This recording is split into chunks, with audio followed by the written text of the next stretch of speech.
দেখছেন কলকাতা টিভি, ভাস্বতী রয়েছে আপনাদের সঙ্গে। প্রত্যেকদিন গাড়ির বিভিন্ন আপডেট আপনাদের দিয়ে থাকি। বিএমডব্লিউ এবার ভারতীয় বাজারে নতুন মডেল আনতে চলেছে, সেটাই আপনাদের জানানোর চেষ্টা করব। যেখানে জানা যাচ্ছে যে দিল্লি বা মুম্বাইয়ের মতো যে বড় শহরগুলো রয়েছে সেখানে নির্ভর করে দেশের দ্বিতীয় এবং তৃতীয় স্তরের শহরগুলোতে ব্যবসা বাড়ানোর পরিকল্পনা করছে বিএমডব্লিউ। 2025 সালে বিএমডব্লিউর যে মোট বিক্রি সেটার 50% ছিলই না হুইল বেস মডেল।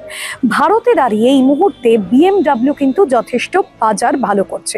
2026-এর প্রথম 6 মাসে বিএমডব্লিউ যে ইলেকট্রিক গাড়ি সেখানে 78% বেড়ে 2359 ইউনিটে পৌঁছেছে। সংস্থা আশা করছে এই বছরের শেষে মোট বিক্রিতে ইলেকট্রিক গাড়ির শেয়ার 30% ছাড়িয়ে যাবে। ভারতে যেহেতু ইলেকট্রিক গাড়ির জনপ্রিয়তা বাড়ছে, বিএমডব্লিউ নতুন মডেল আনা এবং চার্জিং পরিকাঠামো উন্নত করার দিকে আরো বেশি মনোযোগ দেবে এমনটা আশা করা যাচ্ছে।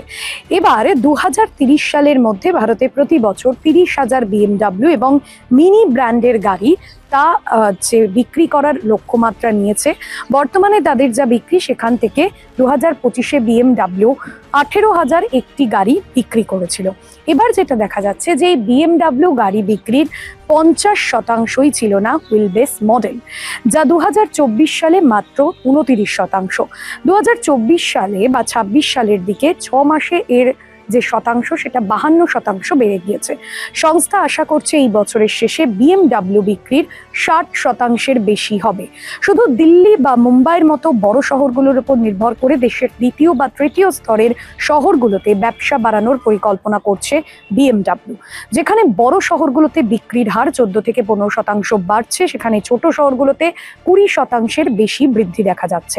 বর্তমানে 40টি শহরে বিএমডব্লিউর উপস্থিতি রয়েছে এবং এই বছরের শেষে 50টি শহরে কিন্তু এই বিএমডব্লিউ বাড়ছে। পন্ডিচেরি, মাইসোর, হুব্বালি, নাসিক, জলন্ধর এবং যোধপুর, গুয়াহাটির মতো শহরগুলোতে তারা ব্যবসা বিস্তার করছে।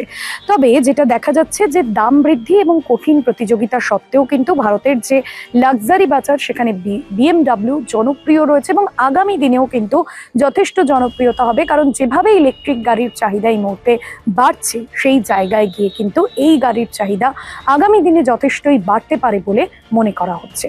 আজকের এই বিষয় পর্যন্তই, তবে অন্যান্য আপডেটের জন্য দেখতে থাকুন কলকাতা টিভি রাত দিন 7।